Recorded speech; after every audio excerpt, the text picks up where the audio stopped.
मेरे बेरोजगार चाचू की शादी में सरकार को जलील करने के लिए जलूल जलूल आने का मकसद है ये बेरोजगारों की बारात का न्योता देने के लिए। ये कार्ड है करनाल वालों के लिए, सारे करनाल वाले भाइयों का, बुजुर्गों का, बहनों का, सब का न्योता है। ये 14 तारीख को बेरोजगारों की बारात निकलनी है। 14 जनवरी मकर संक्रांति के दिन मानसरोवर पार्क में इकट्ठा होकर बीजेपी के राज्य कार्यालय रोहतक। अब आप कहेंगे क्यों निकल रही है, तो जानकारी दे देता हूं मैं आपको। ये इसलिए निकल रही है कि आज से 8 साल पहले 8 साल पहले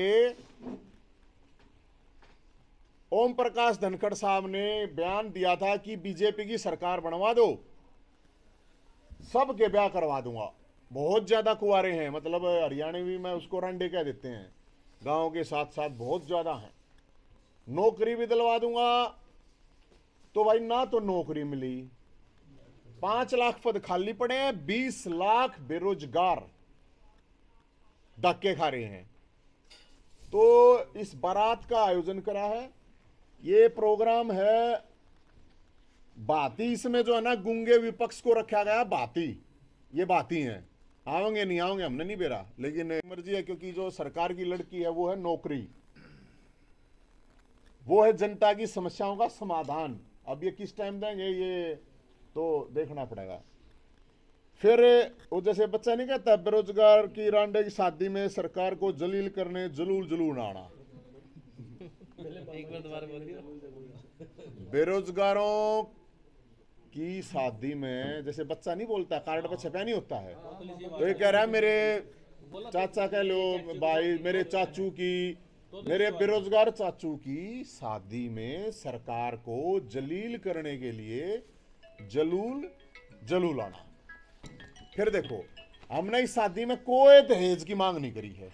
दहेज नहीं लेंगे बिल्कुल। दहेज एक बुराई है, वो नहीं होना चाहिए।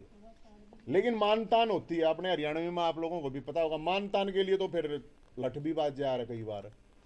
तो मानतान में बेरोजगार है इनके लिए नौकरी, भर्ती कैलेंडर, क्योंकि 7-7 8-8 साल तक भर्तियां अटकी खड़ी हैं। सीईटी क्वालिफाई, एचटेट आजीवन, वो दूसरे राज्यों में ऑलरेडी कर रखे हैं, लेकिन हरियाणा वाले नहीं कर रहे हैं। फिर है हरियाणा की नौकरियों पे पहला हक हरियाणवी का होना चाहिए। दूल्हे को ठंड लगे। हाँ, अरे नहीं कोई बात नहीं, चिंता नहीं करो। दूल्हा ठंड कोई बात नहीं, ब्याह पाछे अपने आप गर्म हो जाए, कोई बात नहीं। फिर खेल कोटा, ईपीपीजी बाल करो, थापा लगाई में। कहीं ये सोचे हैं कभी ये तो बराती बराती है, जवान जवाना का मामला नहीं। थापा जो लगा रहा है वो बुजुर्ग के लगा आ रहा है। तो उसमें थापे में बुढ़ापा पेंशन, विकलांग पेंशन, विधवा पेंशन, जिसके लिए लोग चक्कर काट रहे हैं, धक्के खा रहे हैं, फैमिली आईडी के नाम पे पूरे हरियाणा के लोग परेशान कर रखे हैं। प्रॉपर्टी आईडी के नाम पे, फैमिली आईडी में आप लोग इनकम कैसे कैसे 7-7 महीने के बच्चे की 7-7 लाख दिखा रखी है। फिर है भाई साहब, कर्मचारियों ने भी डिमांड रखी थी पुरानी पेंशन बहाल की। कच्चे कर्मचारियों पक्का ये जो इन्होंने शोषण निगम चला रखा है, ये शोषण निगम है, ये गुजरात मॉडल है। मैं आपको बताऊं, कौशल निगम, अरे शोषण है भाई साहब, कौशल तो नाम है, वैसे मैं शोषण निगम कहता हूं। फिर मैं जेल में गया था, आप लोगों को पता होगा, और 4.5 साल पुराने केस भी लगा दिए, उठा गए, कोई बात नहीं। तो जेल में जब मैं गया तो पुलिस वालों ने कहा कि भाई साहब एक हमारी भी समस्या है कि जब अनिल विज साहब विपक्ष में होते थे तो ये कहते थे हमारी सरकार बन गई तो पंजाब पुलिस को, हरियाणा पुलिस को पंजाब के समान वेतन लागू करेंगे। मैं भी ठीक है, तो ये भी डिमांड है। फिर मैं जब जेल में गया तो जेल कर्मचारियों को भी इन्होंने यही बोला था कि भाई हम आप लोगों की ये तनख्वाह उसके हिसाब से बढ़ाएंगे, उनकी भी नहीं बढ़ रखी। फिर गया मैं कैदियों के पास, क्योंकि जेल में अंदर जाना पड़ा था, तो कैदियों के पास तो रहना ही था। तो कैदियों की बहुत बड़ी समस्या है। सब ये मानते हैं कि भाई कैदियों वहां पर क्या पता किसको जाना पड़ जाए जेल में, कल ना आपने जाना पड़ जाए, हमने फिर जाना पड़ जाए।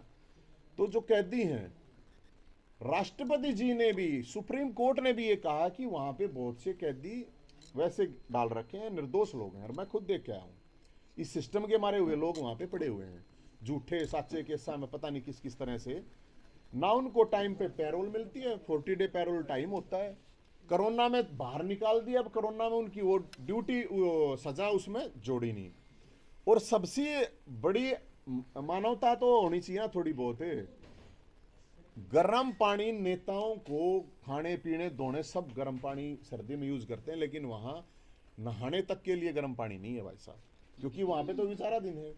अब ये सारे मामले हैं। अब मैं आपको बताऊं, जेल से याद आया मेरे को कि हमारे मुख्यमंत्री साहब ने अभी ये कहा है, मुख्यमंत्री साहब ने, कि आरोप लगाने से कोई दोषी नहीं होता।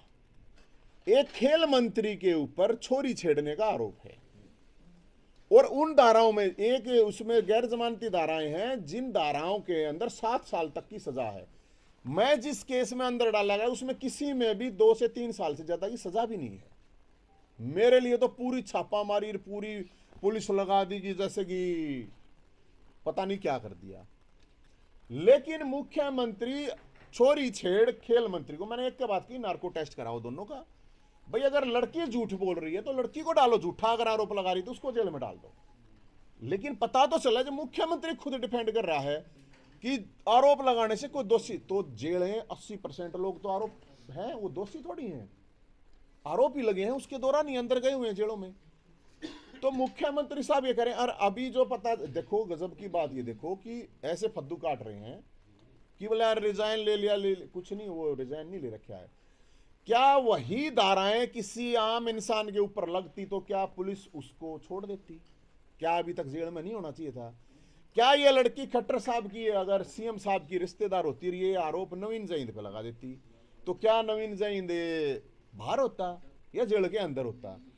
और इस खेल मंत्री की जांच मैं इसलिए कह रहा हूं कि ये अभी जो उसका आया है, क्यों कह रहा है कि 1 करोड़ रुपए भी और बाहर भी भेज दूंगा, तो इस आदमी की तो कबूतरबाजी की भी जांच होनी चाहिए। लड़कीबाज के अलावा कबूतरबाज भी हो सकता है ये, पूरा फुल चांस है इस बात के। कहां से 1 करोड़ रुपए देने की बात कर रहा है ये? तो उस लड़की को, और कोई, अरे गजब की बात ये है कि इस सरकार में इतने और भी लोग हैं, कोई बोल नहीं रहा है। भाई यही आरोप आप देखो हरियाणा में कितने लोग जेलों में पड़े हैं सिर्फ ये इन्हीं धाराओं में, तो ये तो ठीक नहीं है। तो मैं तो इसलिए बता रहा हूं ये चीज कि मुख्यमंत्री साहब बेशर्मी से उनको डिफेंड कर रहे हैं, जो कि उनको नहीं करना चाहिए। अगर जांच करवाओ हाईकोर्ट के जैसे, नार्को टेस्ट करवा लो, 10 दिन में 20 दिन में जांच करवा लो, अगर भाई वो ठीक है उसको वापस से फिर मंत्री बना दो। अब सिपाही कैसे थानेदार की इंक्वायरी कराएगा, मेरे को समझ में नहीं आ रही है। तो भाई साहब ये मामला है पूरे हरियाणा के अंदर। फैमिली आईडी, अब ये नंबर हमने जारी कर रखा है बरातियां के लिए, इसमें 3000 लोगों ने अपना रजिस्ट्रेशन कर दिया है इस नंबर पर 7027 822 822, ताकि रजिस्ट्रेशन, क्योंकि आगे उनको सरकार वाले जहां बारात जानी अरेंजमेंट कर लेना, अपना सारी तरह का अरेंजमेंट कर ले, तो इसलिए ये नंबर है। लेकिन इस नंबर पे और भी लोगों के फोन क्या आ रहे हैं अब कि जी हमारी ये काट दिए। लोग तड़के 5-5 बजे फोन, अब दफ्तरों में चक्कर काट रहे हैं, आपके करनाल में भी जरूर चक्कर काटते होंगे। मैं तो 3-4 जिला में तो देखा है, तड़के 5 बजे लाइन में लगे हैं। 5-5 महीने के बच्चे की इनकम दे दी 5 लाख रुपये, बताओ। बच्चा पैदा नहीं हुआ इनकम दे दी, चल रहा मामला। हाँ तो बताओ, ये तो और खतरनाक बात है। तो भाई साहब हम तो यही कह रहे हैं कि इस बारात के लिए सबको न्योता दे रहे हैं, ये बेरोजगारों की बारात है, और जिसको भी जो भी समस्या है इस सिस्टम से, इस सरकार से, वो अपनी समस्या लेके आए। वहां पे सबके लिए खुला है, ओपन है सारा। और अपने पत्रकार साथियों के लिए, क्योंकि उसमें दर्शनाला भी होते हैं ना, हाँ होता है ना, ये इसमें सभी पत्रकार साथी और नहीं है ना। अरे भाई साहब है, देखो नहीं, अरे ये रे पत्रकार तो समस्त पत्रकार हो गए भाई साहब, मीडिया लिखवा देंगे दूसरे कार्ड पे, न्यू नाराज मत हो गए सर। तो हम तो ये, हाँ दूल्हा अच्छी देखिए भाई साहब ये, अच्छा ये थोड़ी एक इशू है, मैं आपको बताऊं, हमारे को मोड़ नहीं मिल पा रहे भाई साहब। जहां मोड़ लेने जा रहे हैं हमें, और जहां घोड़ा बग्गी, क्योंकि घोड़ा बग्गी बिकनी पड़ रही हैं, वहां पे सरकार के लोग पहले ही कह रहे हैं, हम जाकर पूछे भाई सरकार कुछ दिन चाहिए हैं, उन्होंने कहा नहीं भाई हमारे, मतलब सरकार देखो घोड़ा बग्गी वालों को भी रोहतक में ये कह रही है कि घोड़ा बग्गी लेके नहीं जाना वहां, बताओ क्या करें। अगर तो करनाल में भी किसी दुकानदार के पास ये मोड़ भी नहीं मिल रहे हमारे को तो वहाँ पे, तो इनकी बहुत जरूरत है तादाद, क्योंकि बाराती किसी भी टाइम बटे बन सके सरकार का वहाँ पे, जरूरी नहीं है कि वो है। तो कोई आपका सवाल है तो आप जरूर बता नवीन दीजिए। जी, आपने जो है दूल्हे की बात करी है, मेन जो है दूल्हा की बारात आप किसके यहाँ लेके जाएंगे और हरियाणा में किसको आप वो मानते हैं? मैं ये बारात जाएगी बीजेपी के राज्य कार्यालय, क्योंकि वहाँ के अध्यक्ष जी हैं जो अभी भी अध्यक्ष हैं, उन्होंने कहा था, आप लोगों के पास भी बयान है कि हमारी सरकार बनवा दो, हम लड़कों की शादी करवा देंगे। 8 साल पहले वो खुद कह रहे थे कि हर गांव में 200 200 300 300 लड़के हैं, शादी योग्य हो रहे हैं, लेकिन शादी नहीं हो रही। और ये एक सामाजिक बहुत बड़ी समस्या है हरियाणा के अंदर। तो नौकरी की मांग करेंगे, दुल्हन की मांग करेंगे? मैडम जी, बेरोजगार की बारात है तो दुल्हन नौकरी कोई सी तो दे दो चीज, वो तो सरकार अरेंजमेंट करे, नौकरी दे देगी तो ब्याह अपने आप हो जाएगा, फिर कोई तो प्रॉब्लम सरकार नहीं। कह रही मैंने नहीं ब्याह करा, तुम क्या करोगे करके? न्यू सारे के सारे रांडे थोड़ी रखे जाए भाई साहब, अच्छी बात करो वो। अब नवीन वो जी, इन सब कार्यक्रम के लिए आपको फंडिंग कहाँ से होती है? क्योंकि इन सब कार्यक्रम में करने के लिए पैसा भी लगाना होता है, ये सारी चीजों के लिए। अपने आप आओ है फंडिंग ने, हमारे दो आदमी की कमी थोड़ी है भाई साहब, मानसा ही माया वो है, मानस है तब पैसे भी है, पैसे का केस होता वो है, फंडिंग की कोई कमी नहीं है। फंडिंग लोग ही फंडिंग कराएं, लोग ही आओगे अपने आप, मन न किसी दारू देके थोड़ी बुलाने हैं, बोतल देंगे ले, अपने आप लोग आओगे अपने आप। हमने घोड़ा बग्गी कह रखी है, ये मोड़ा ही कह रखी है भाई, जिनके और जो खासकर शादीशुदा हैं उनसे हम ये कह रहे हैं कि भाई अपना जो शेरवानी है आपकी, जिसकी शादी हो रही है, एक दिन कुंवारा ने दे दियो, कोट पैंट है जिनके घर आते रहे हैं, शादी के बाद उसने ज़्यादातर लोग यूज करते नहीं, उनको कोट पैंट दे दियो, तो वही ये चीज़ है, और उसमें तो कोई वो है नहीं।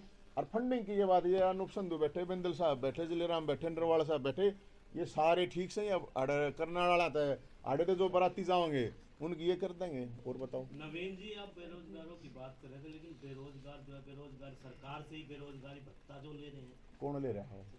जो एम्प्लॉयमेंट से कौन है मिल रहा? कहाँ भाई साहब, कहाँ देख रहे हो? ये तो फिर वही बात है इनकी, फिर सारी बात सच्ची थोड़ी, फिर तो 7 साल का जो नहीं, 7। आप सिर्फ ये बताएं, क्या बेरोजगारी भत्ता नहीं मिल रहा है? अरे नहीं मिल रहा है मेरे भाई जी, नहीं मिल रहा है, बहुत कम लोगों को मिल रहा है। 20 लाख बेरोजगार अकेले सीईटी के 11 लाख फार्म भर रखे अकेले सीईटी के, 2 लाख स्टेट वाले बच्चे, ये तो सीधे सिंपल है, ये तो गवर्नमेंट के उसमें है। ये रहे भाई देखो नवीन जी, सामाजिक स्तर पर आप इन